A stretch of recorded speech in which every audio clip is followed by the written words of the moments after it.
guard scenario. On Tuesday we looked at how to get to the triangle choke from there. Again, that you should be always, that's the move you want to hit, triangle. Most high percentage from that position. But we're going to look at various variations of Jujikatami, the armbar. We'll look at chest up and then we'll look at chest down. So let's just say Carl was playing like a no-gi kind of posture control here. And he has rib cage control. I can lift my hips, swim my hands inside.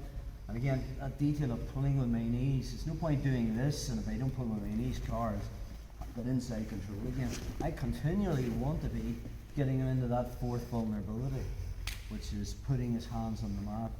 So as I swim my hands inside and I pull with my knees and I get his hands on the mat, then we need to get an angle. So I can open my legs and use the connection of my legs on his hips to shrimp out onto my right side. Now we want to get to the clamp. So I'm bringing my left knee up, I put my left foot on the hip, and I have inside pressure with my knee on the inside of the shoulder as my right knee comes in front of the other shoulder, and I'm pinching, and my right foot's on the hip as well. So there's my clamp guard there.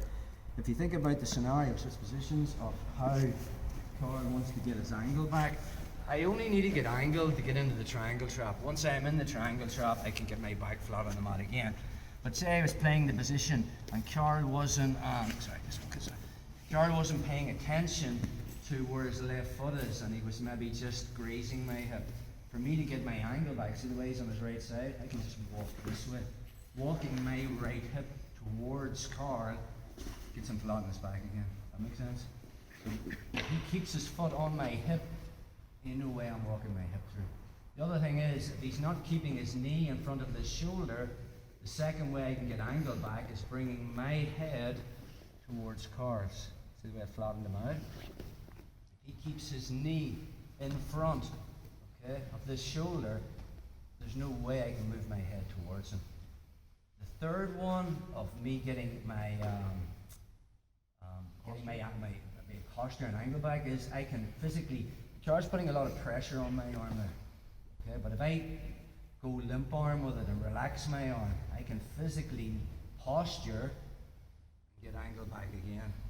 So this hand, we didn't cover this on Tuesday because I didn't want to give too much information.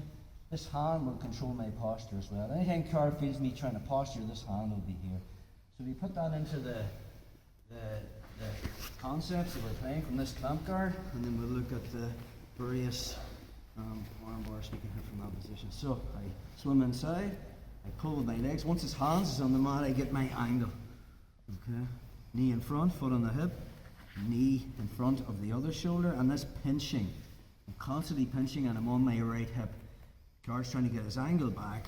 This hand can be pushing. We're going to look at different scenarios, but from here we looked at how on Tuesday I could bring my left foot in front of the shoulder. Now if you're lacking in flexibility, okay, I can arch my back to create space between his head and mine.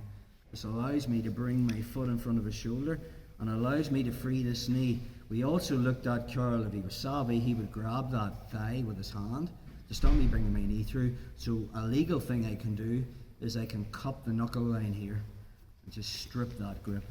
It allows me to cross my ankles, and now I'm in the triangle trap where I have one leg over his shoulder, Carl is on one head, and I have an arm inside.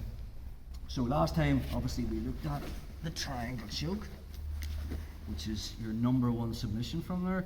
But another thing I can do from this triangle trap is, first variation is, there is a few arm bars I can hit from here. My left hand can cup his elbow. And this works really well if Carl's trying to back out of my clamp guard from here. So I grab this, I put my foot on his lat or hip, and now I'm just arching into here. Okay, so that's our first variation. Second one is, if I still have the triangle trap where my ankles are crossed, I will lock a triangle. But sometimes when you lock it, you've still got a shoulder inside. I think we talked about how that's not a great way to finish the triangle, but you can get the arm bar from there. If his hand is still on the mat, I'm just bringing my armpit over his wrist, and I can just hip in from here to get the arm bar. I think that's the weakest of the four, so if you don't get it, you'll understand why. The other thing is, the way Carl's pulled his hand out now, I can still keep the triangle trap, And now this is sort of the traditional way the Jiu-Jitsu is taught is, from here I'll bring it over my hip. And last but not least, I will release the figure four, the triangle, pushing his head, and I have the Juji, but it's two legs over the head, not how it's usually taught, the more traditional way, which is a better armbar under the armpit. Just be careful with that one because it is easier to escape. Back. So I need to make sure that's a quick lift of the hip and I'll bring it over. So let's look at that again. So again, if Carla's rib cage controlled, swim inside. What's my goal? To get his hands on the mat. Now I need angular advantage. And now I'm into clamp guard. So both feet on the hips, pinching, one knee under the armpit, one knee in front of the shoulder, keeping that angle until I bring my foot through and I'm into the triangle trap. Okay? So option one from here is my left hand finds that elbow. Okay? I'll uncross my ankles, put my foot on the lat of the hip, and now I just hip in. Second one is I go from a triangle trap to a figure four. If his arm is still on the mat, I just pinch his wrist underneath my armpit and I can lift my hip from there. Sometimes the arm will come up. Again, just from there. Possibly you can do it to your body and lift your hip. I like it kind of over my hip a little bit and get a little bit more of a stretch in the arm. And last but not least, if I just don't get the bite on that, I can push on the head. This one comes over. Again, I would refrain from crossing the ankles. I really want to be driving down. Charles' escape obviously is to pull his arm out, but it's also to bring his head this way. Yeah, and now he can find the angle. So, you know, my ankles are crossed. I can't really, you know, I want to be driving his head down with my heel. Go that way now, bro. And then kicking this one down.